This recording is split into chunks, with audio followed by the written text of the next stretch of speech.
Le RTM6 est un logiciel gratuit créé par l'Université de Le Mans destiné à l'enseignement du calcul des structures par la méthode des éléments finis. Il comprend 4 applications: RDM Flexion, RDM Ossature, RDM Éléments finis et RDM Rosette. Aujourd'hui, on va voir comment installer ce programme. C'est assez facile et j'explique un peu l'interface. Et enfin, on va faire une application, on va modéliser une poutre.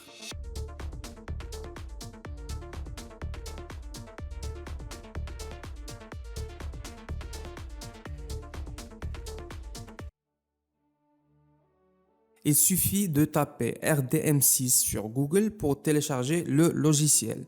Cliquez sur le premier résultat, c'est le site officiel de ce programme. Téléchargez toujours le logiciel de cette source. Après, cliquez sur le fichier de téléchargement RTM6. Décompactez ce fichier dans le dossier de votre choix. Lancez le programme Install. Entrez un nom d'utilisateur. Sélectionnez le répertoire où vous voulez votre programme d'être installé. Après l'installation, le programme installe, comme on a dit, plusieurs applications que vous allez trouver dans ce répertoire. Pour expliquer l'interface, on ouvre par exemple l'application de la flexion. Moi, je laisse tous ces paramètres de configuration par défaut, mais vous pouvez changer la couleur de fond, les couleurs des boutons, le nom d'utilisateur, etc. Alors, dans cette interface, on a les barres suivantes. On a barre de fichier. Cliquez sur Nouvelle étude pour commencer le travail, pour commencer votre projet, ou cliquez sur Ouvrir pour ouvrir une étude existante. Enregistrer pour enregistrer votre travail. Imprimer le dessin que vous avez modélisé. Éditer les données. Après la modélisation et après qu'on lance les calculs, on a la note de calcul ici où vous pouvez trouver les résultats de votre travail. Vous allez trouver les réactions d'appui, les efforts internes, les contraintes, la flèche, etc. On a la barre des unités. On a les longueurs en mètres, les forces, on prend les forces en newton, les contraintes en mégapascal, les angles en radians, les températures en degrés Celsius et on vous donne la formule pour convertir en Kelvin. On a la barre affichée où vous pouvez rafraîchir l'écran, zoom in, zoom out, les paramètres du dessin, les couleurs, etc. Après, on a la barre modélisée, c'est la barre la plus importante pour nous. On a la première commande, c'est nœud, où vous pouvez ajouter ou supprimer un nœud. On va voir comment faire ça dans la modélisation.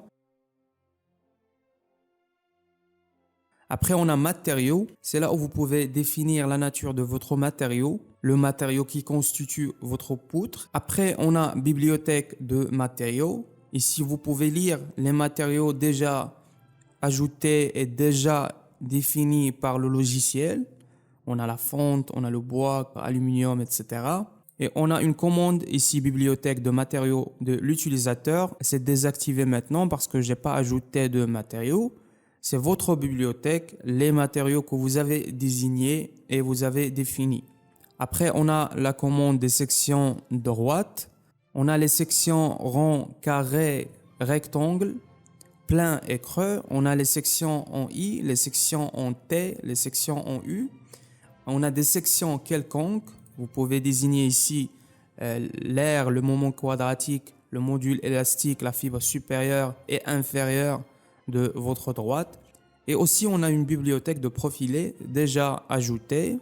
On a les poutrelles IPN, IPE, etc. On a, comme on remarque ici pour les sections droites, on a des poutres qui ont des sections différentes entre des différents nœuds. Donc, lorsque vous définissez une section, la section est attribuée à toute la poutre. Après, vous pouvez désigner le nœud d'origine et d'extrémité pour un tronçon pour désigner un autre profilé. On a après la commande de liaison, les liaisons d'appui. On a les appuis simples, les pentes nulles, l'encastrement, flèche imposée, pente imposée, appui élastique de raideur K. En translation, on a Fy égale à moins kV. On a en rotation Mz égale moins K θ Z. Et on a aussi les rotules intérieures. La poutre est peut-être en plusieurs morceaux reliés entre eux par une rotule.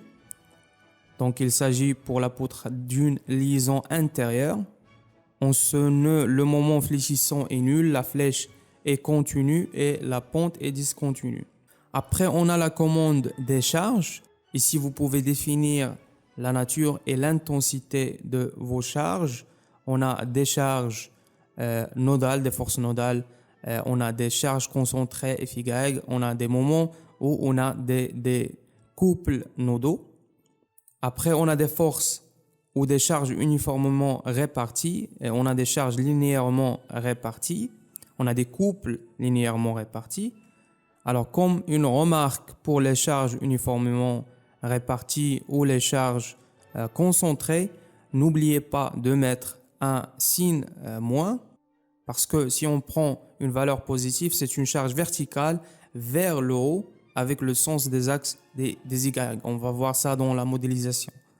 On a le poids propre de la poutre, c'est la pesanteur.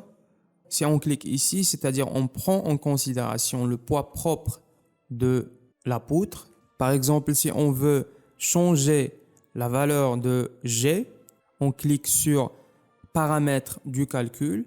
Ici, vous pouvez changer la valeur de l'accélération de la pesanteur. On prend ici une valeur par défaut de 10 mètres par seconde carré. Après, on a la barre de résultats. Les graphes disponibles sont la déformée, c'est-à-dire le déplacement suivant Y, la pente, la rotation des sections droites suivant Z. On a les efforts tranchants TY, le moment fléchissant MFZ.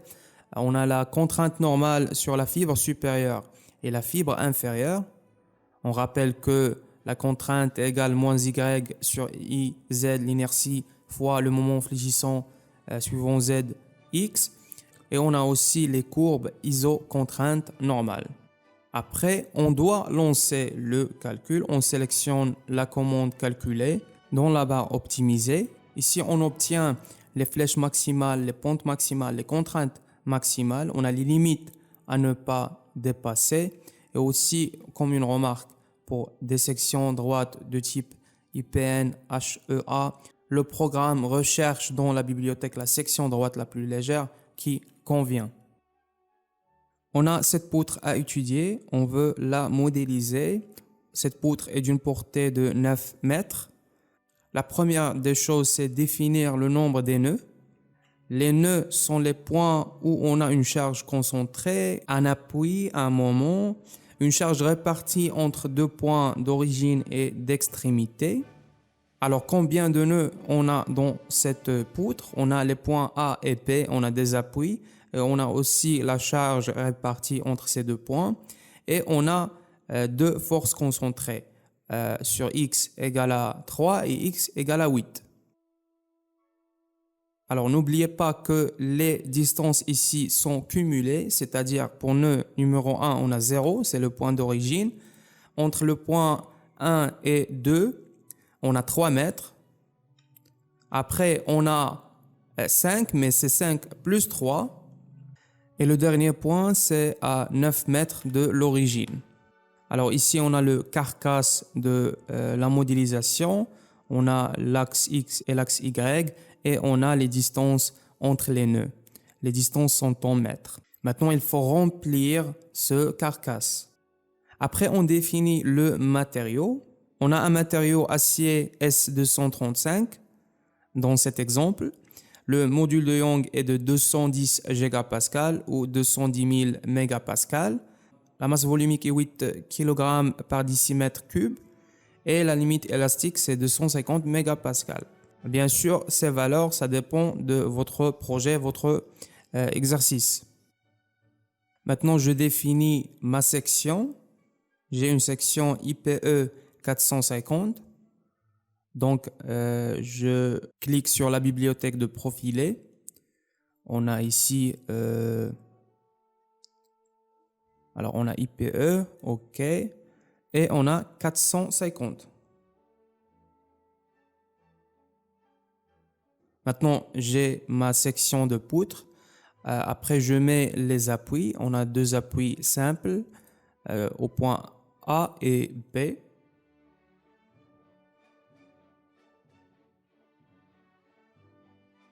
Et enfin, je définis les charges, mes charges. J'ai une charge répartie le long de la portée de 50 d'une intensité ou d'une charge 500 newtons par mètre. Et n'oubliez pas de mettre le signe moins devant l'intensité d'une charge concentrée ou de la charge. Alors on a moins 500 newtons par mètre de A à B. On a deux charges concentrées. La première au point 3, on a moins 2000 newtons. L'autre au point 8, on a une intensité de 8000, donc moins 8000 newtons. Maintenant, on observe les résultats. On a ici la position de la flèche max, c'est 4,63. La valeur est 1,53 10 à la puissance moins 3 mètres. Pour la pente, on a une pente max au point B. C'est la rotation des sections droites. La valeur c'est 6,11 fois 10 à la puissance moins 10 radians. On a ici le diagramme de l'effort tranchant. Par exemple, si on veut l'effort tranchant dans ce point 2, la valeur c'est moins 2,97 fois 10 à la puissance 3 newton. On a le diagramme des moments. On a le moment max au point 4,94 et la valeur c'est 1,21 fois 10 à la puissance 4 newton fois mètre. On a ici le diagramme des contraintes, les contraintes sup et inf pour la fibre supérieure et pour la fibre inférieure. Et on a un graphe d'isocontrainte. Alors maintenant, on lance les calculs.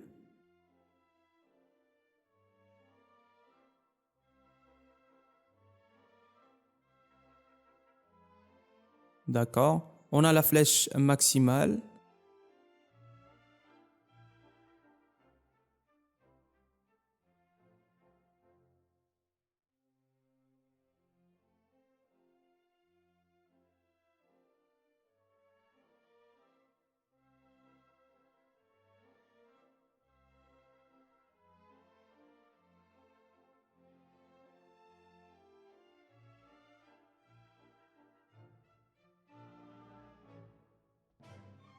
Et si vous obtenez une certaine valeur de mes vidéos, s'il vous plaît, abonnez-vous et pensez à devenir un membre dans notre petite communauté d'ingénierie. Ça va apporter un plus grand soutien à ma chaîne. Merci.